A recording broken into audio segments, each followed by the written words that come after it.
Kim, have you ever taken a one-on-one rep in practice against someone as big as Jordan Davis before? Yeah. Yeah, there's a guy in Nebraska that's like, he came in close to 400. I mean, not quite the skills of Jordan Davis.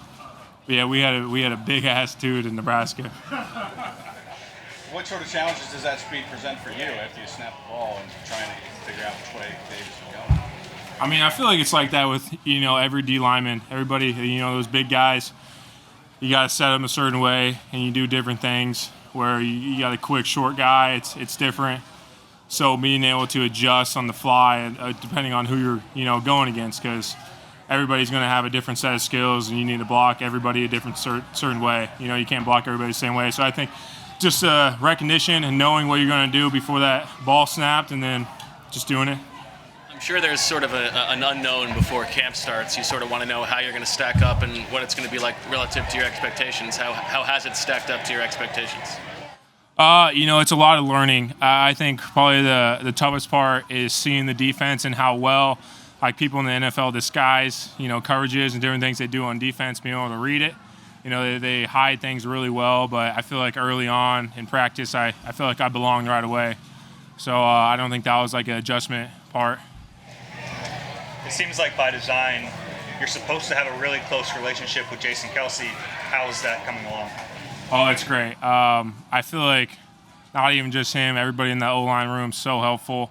I try to sit next to him and Isaac as much as I can because those are the smartest dudes in there, and they're just really cerebral and explaining and teaching everybody in the room, not just rookies, but it's everybody. Everybody's teaching and learning.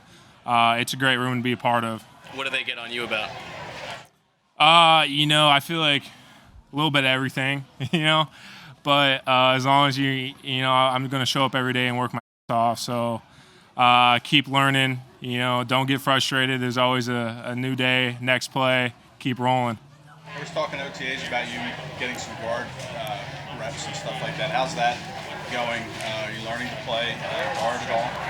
I'm trying to learn everything I get taught. So if a left tackle in the room is getting taught how to set someone, I'm listening, I'm paying attention. So I'm listening to anything and everything I can, trying to learn everything I can. So, if I can go in there, if I'm learning center, I should be able to know the schemes. I don't want to just learn it for what my position does, but I want to know what everybody on the O-line is doing. So I'd be able to go and play guard.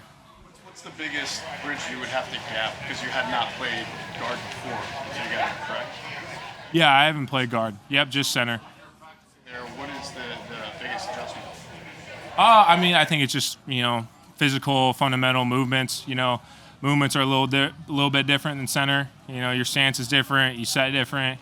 So a little physicality pieces. A lot of that stuff at center, it's muscle memory right now because I've been doing it for so long.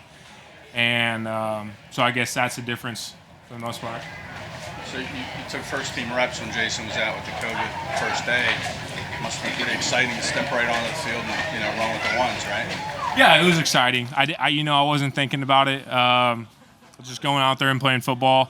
In the afternoon when I watch a film, I'm like, oh, damn, I just blocked Fletcher Cox. That's pretty cool. So I'd see that after, but when you're in that moment, you're not worried about who you're going with. You're just seeing the defense, making the call and going. So try not to get caught up in it. How does Stout measure up to your expectations?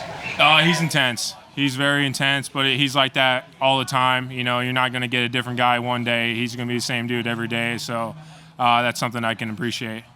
Were you generally encouraged by how you did in the one-on-ones? And that's kind of a test of a lot of different things, including technique there. Yeah, I'm happy, but I'm still working to, make everything perfect. I feel like it was a good day getting these pads on, hitting dudes finally. Instead of just smacking helmets, we get to smack shoulder pads today, so that was fun. Couple more. Do you feel like, playing guard, it helps you kind of know everything that's going on at the center position, being that you're kind of like a quarterback at the center position? Yeah, I think if you get to play other positions, it definitely helps. If you see a different spot, if you're playing guard and you get a certain 2-eye or 3 technique and you're working with the center, that guy may play it differently. So I guess getting to see that from center and guard. You can be like, well, I need to help out a little bit more, or I need to give a little less, I need to get to the second level faster. So I guess seeing those just small differences from guard and center aspect is definitely beneficial. Good. All right. Thanks, Cam. Thanks, guys.